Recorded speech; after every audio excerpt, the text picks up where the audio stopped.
Pengen nggak begitu berdoa langsung Allah menunjukkan keajaiban? Kita pengen aja nggak berani ya, karena kita nggak percaya bisa. Kita mau mengatakan pengen, itu aja kita nggak berani karena menganggap itu nggak realistis. Masa sih bisa? Bisa kalau kita yakin kepada Allah. Kalau kita nggak yakin, kalau kita bilang nggak bisa, kalau kita ragu bahwa Allah bisa menunjukkan ajaib kepada kita dalam hitungan detik, terus kemana kalimat kun fayakun? Masalahnya kita nggak yakin untuk bilang pengen, begitu doa langsung Allah kabulkan. Itu aja kita ragu. Kenapa? Kita nggak percaya itu bisa terjadi dalam hitungan simsalabin abracadabra. Kita nggak percaya itu bisa terjadi dalam satu kalimat kun. Makanya tidak ada kun dalam hidup kita. Gimana caranya? Belajar yakin kepada Allah seutuh-utuhnya.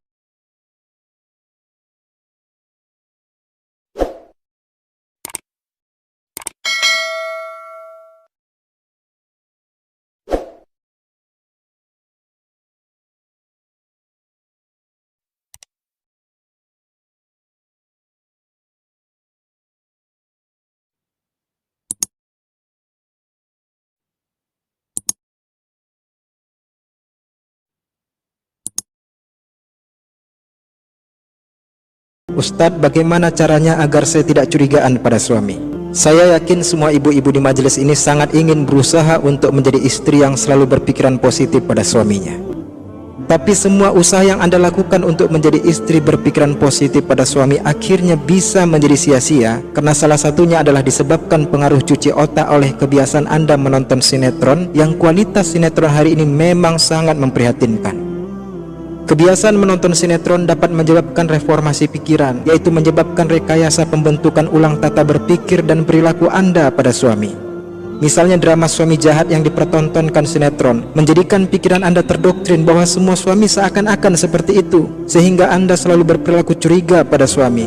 Padahal suami tidak pernah berbuat aneh-aneh di luar sana. Padahal suami bersungguh-sungguh mencari nafkah buat istri dan anak-anaknya. Kenapa sedih?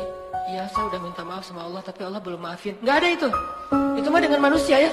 Saya udah sih minta maaf ke dia. Saya kirim WA, saya telepon, saya apa, japri terus nggak dibaca-baca. Saya datengin nggak dibukain pintu. Ternyata salah rumah ya. Pokoknya berusaha aja minta maaf tapi nggak dimaafin. Saya udah ngirimin hadiah segala macam. Saya tuh udah minta maaf habis-habisan tapi nggak dimaafin. Itu manusia. Tapi Allah nggak ada cerita kita minta maaf kepada Allah. Allah nggak memaafkan tuh nggak ada. Kita minta ampun kepada Allah, Allah nggak mengampuni, itu nggak mungkin.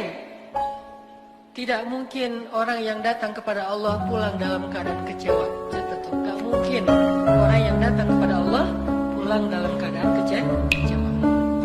Istighfar dan dawamkan itu. Mudah-mudahan dengan kita mendawamkan istighfar sekian lama, suatu saat begitu kita angkat tangan, Rabbi, Allah langsung kabulkan. Di neraka teman-teman tidak ada kematian. 24 jam non-stop disiksa dan dihukum oleh para malaikat yang keras. Tidak pernah bermaksiat kepada Allah. Allah suruh potong-potong, gak ada toleransi. Malaikat berbeda dengan manusia dan tidak ada terbawa perasaan seperti kita. Oh kesian nih, kepalanya sudah pecah, perutnya sudah sobek. Gak ada bagi malaikat. Allah menyebutkan dalam Al-Quran surat Tahrim, surah nomor 66 ayat 6. Hai orang beriman, selamatkan dirimu dan keluargamu dari api neraka yang bahan bakarnya dari manusia dan batu. Dijaga oleh malaikat-malaikat yang kasar, keras, tidak pernah menolak apa yang Allah perintahkan dan selalu mengerjakan apa yang Allah titahkan. Kata ulama tafsir maknanya tidak ada istirahatnya malaikat itu. Biasakan dalam rumah bilang, nah Allah larang, bukan ayah dan ibu larang ya. Jangan pakai bahasa ayah dan ibu. Allah larang. Saya terangkan sama anak-anak saya, nah nggak boleh Allah marah. Bahasa ini sudah sering saya terangkan dari kecil. Mereka pada saat mengobrol satu sama yang lain, anak-anak saya masya Allah berdekatan umurnya. Itu pada saat mereka ngobrol, kalau saya dengar dari belakang ya, saya lihat, nggak boleh loh, Allah larang. Jadi dia bukan bilang ayahnya larang, bukan ibunya larang. Allah larang, nggak boleh. Allah haramkan. Saya suruh anak perempuan saya pakai jilbab. Allah yang perintahkan. Jangan bilang, ayah nggak mau lihat ya, kau harus pakai jilbab. Jangan ayah, Allah. Tanamkan tauhid, pengesahan kembali. Biar dia tahu Tuhannya. Karena anak-anak itu seperti lembaran putih, masih suci. Dia masih fitrah. Kalau kita biasa sebutkan ini maka sangat bagus. Ya. Istri mana jamaah yang perasaannya tidak sakit apabila suaminya selingkuh? Sepertinya tidak ada ya. Sesabar apapun, dia pasti menyimpan sakit hati yang sangat dalam apabila tahu suami yang dia cintai selingkuh. Itu pasti. Si istri sudah memberikan seluruh cinta untuk pria pilihannya. Mana si istri terkadang harus berjuang meyakinkan ayah dan ibunya bahwa pria pilihannya adalah yang terbaik. Pria itu setelah menjadi suami malah selingkuh. Maka suami jangan heran apabila ada sebagian istri yang memang akan melakukan apa saja yang di luar dugaan jika tahu suaminya selingkuh atau coba-coba selingkuh. Namun ada juga istri yang memasrahkannya semua kepada Allah Azza wa Jalla, dan ini yang berbahaya buat antum jika membuat istri menangis jamaah. Karena Allah pasti mendengar doa mereka dan pasti Allah membalas apapun perbuatan jahat yang dilakukan oleh suami kepada istrinya.